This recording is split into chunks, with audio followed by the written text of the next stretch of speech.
Hello, kumusta po kayo? Meron po akong health tip para sa inyo. Karaniwan po sa atin ay mahilig kumain ng seafoods, hindi ba? Paborito po natin ang seafoods. Meron nga pong mga iba, kumakain sila ng mga hilaw na seafoods. Ginagawa nilang parang salad. Pero alam po ba ninyo na delikado po pala ito? Dahil ang mga seafoods po ay nagtataglay ng tinatawag na Vibrio parahemolyticus bacteria na kaya pong tumagal at hindi namamatay sa init na 80 degrees Celsius.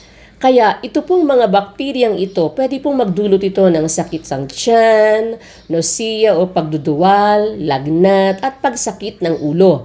Ang pagkain po ng mga undercooked o hindi luto na lubos na mga seafoods ay mapanganib po sa ating kalusugan. Pwede rin po itong maging sanhi ng food poisoning. Ang crab meat po ay nagtataglay pala ng cyst na tinatawag nilang lung fluke o sa madaling salita ay linta. Kung hindi po ito maluluto ng maayos, ang crab, kung hindi po maluluto ng maayos, pwede pong magkaroon ng parasite sa ating baga.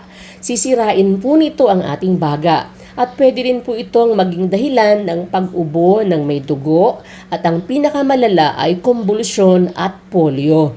Kaya hindi po magandang kumain ng undercooked na seafoods. Huwag po tayong kumain ng mga seafoods na hindi luto. Mas maganda, lutuin po natin ito ng maayos para makasigurado po tayo. Sana po ay may natutuhan kayo. Don't forget to comment, follow, and share. Maraming salamat po.